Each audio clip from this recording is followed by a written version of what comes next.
couple of years ago, we heard a story on the national news about a group in Texas that uncovered massive voter fraud in Harris County. And obviously there were a lot of people from around the country who heard this same story because this group in Texas, True the Vote, got a lot of email inquiries about what they were doing. They got so many, in fact, that they set up a summit. It was a year ago last spring. They set up a summit in Houston, Texas, and a group of, there were 3 or 4 of us, decided, let's go down to Houston. Kathy and I barely knew each other. And we went down to Houston and heard about what they did in terms of researching the voter rolls and training poll watchers. We said, well, we're going to come back to Maryland. Let's set something up. There's no legal connection with True the Vote. We are our own 501c4 entity in Maryland, and we get no funding from True the Vote. The only thing they provide us with is a database that has been put together with publicly available information from the voter rolls in Maryland. Well, to date, we have looked at just about 1% of the voter rolls in the state of Maryland, which is about 36,000 voter registrations.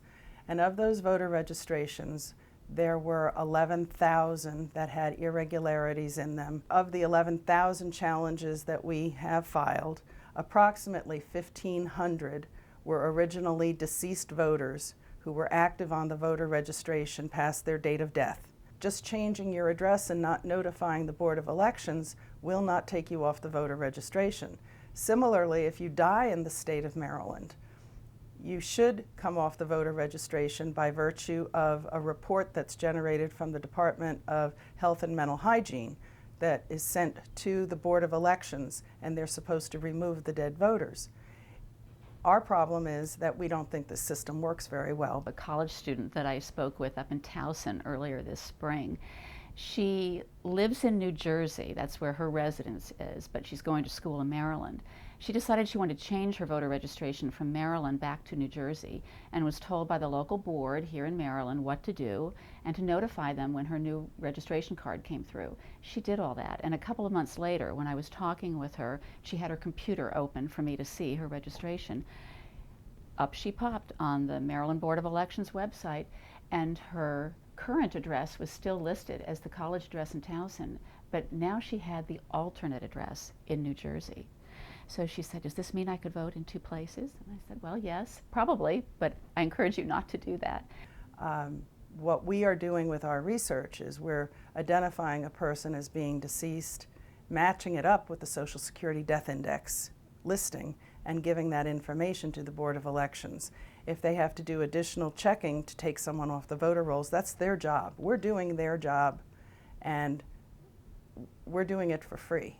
And it's an interesting thing that's occurred because the majority of these that I have in front of me that were submitted as challenges have now been changed in the system where they were allowed to languish actively before. And what people just don't realize is that an active voter registration is one that somebody can vote with. We are not suppressing anyone's vote. We're suppressing fraud. That's all we're suppressing. We're protecting our votes. We're protecting your votes. But we're not suppressing voters' rights to vote. Federal and state laws which require boards of elections to maintain accurate voter rolls.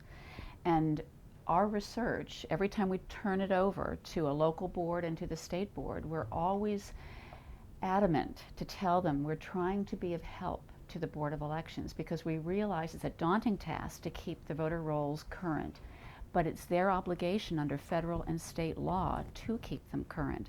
So there's nothing we're doing to suppress a vote by helping the Board of Elections do their federal and state job by law. Nobody has said that what we have presented is inaccurate. We have gotten no answers from most of the challenges that we've submitted, and there seems to be no anxiousness on their part to respond to us. So in recent months, in the last month, we actually identified voters that were dead, that voted after their date of death. We identified 3 people who registered to vote after their date of death.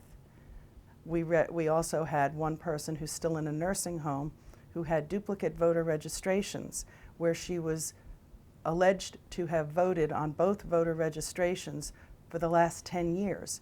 and she has categorically said that that was not true, that she did not do that. So obviously something was not correct. Somebody was using her voter registration to cast ballots. And we have gotten no response from the State Board of Elections or the local Board of Elections as to these findings.